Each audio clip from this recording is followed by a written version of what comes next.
Ассалаумағалейкум, қазақ елі, сіздермен бірге pddtest.kz сайтының жүргізушісі Адлет Жүнісов. Бүгінгі тақырыпта ескерту белгілерінің екінші бөлімін жалғастырамыз. Алдыңғы ескерту белгілеріне келсек, естеріңізде ме? Ескерту белгілерінің сыртқы пішіні үшбұрышты, іші ақ, ішінде қандай сурет салынған, соны сіздерге ескертеді. Елді мекенде 50-100 метр, елді мекен тыс жерде 150-300 метр.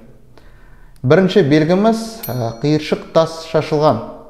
Осы белгіде сіздердің әрекеттеріңіз жылдамдықты азайтып, көлікті жолдың оң жақ шетімен жүру тиіссіздер. Себебі тастар қарама-қарсы көліктерге тиюі мүмкін. Жолдың тарылуы. Бұл белгі көбінесе жол жұмысы кезінде орнатылады. Мысалы, біздің алдымызда кедергі болса, онда біз қарама-қарсы көлікке жол береміз. Егер де қарама-қарсы көлікте кедергі болса, онда біз басымды болып өтеміз. Екі жақты жүріс жолы өте маңызды белгі. Достар, егер де бұл белгіні көрсеңіздер, сізге оңға қарай көшу керек болады, оң жақтағы жолаққа. Себебі қарама-қарсы көліктер сіздердің жүріс бағыттарыңызға келе жатыр, соны ескертеді. Көбінесе бұл белгі бір жақты жүріс жолының аяғында орнатылады. Жаяу жүргіншілер өткелі. Тестте келетін сұрақ, мысалы, жаяу жүргіншілер өткелін ескертсе сіздерге, сол жерде жаяу жүргіншіге өтуге тыйым салынады. Ол көліктерге арналған белгі ескертеді. 50-100 метрде немесе 150-300 метрден кейін жаяу жүргіншілер өткелі басталатынын. Келесі белгіміз ол балалар. Қай жерде орнатылады ол? Мектеп, және де балабақша, колледж. Осындай мекемелерде сіздерді ескертеді. Жылдамдықтарыңызды азайтып, назар аударуларыңызға. Велосипед жолымен қиылысу.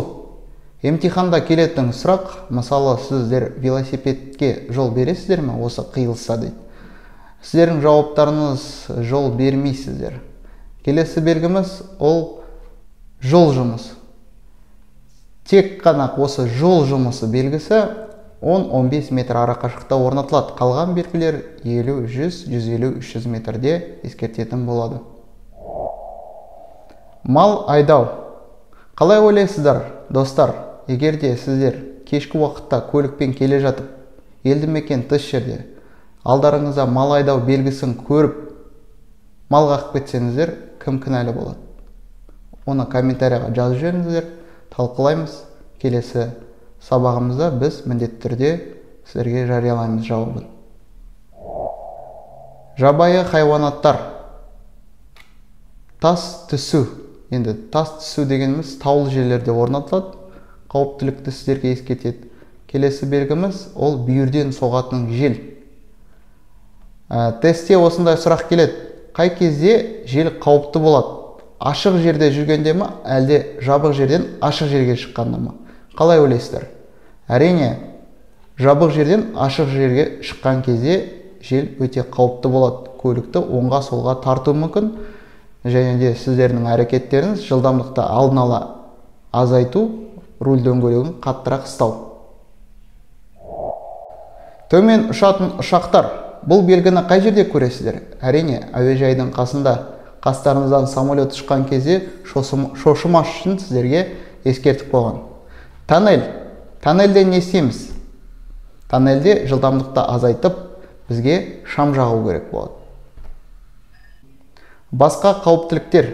Егер де достар сіздер осы белгіні көрсеңіздер, дайын болыңыздар, бір қауіптілік алдарыңызда болады. Басқа ескерту белгілерінде жоқ қауіптілікті жалпы қауіптіліктер деп белгілейді. Басқа. Келесі белгіге көшейік. Бұрылыс бағыты бізде бұрылыстарда орнатылады. Алдын ала бізде кешкі уақытта біз оны алыстан көре аламыз. Шамды жанған кезде біз алыстан көреміз өз бұрылысымызды. Сөйтіп бізге ескертеді бұрылыс бар екенін. Айналып өту. Көбінесе нұсқаулы белгілермен орнатылады.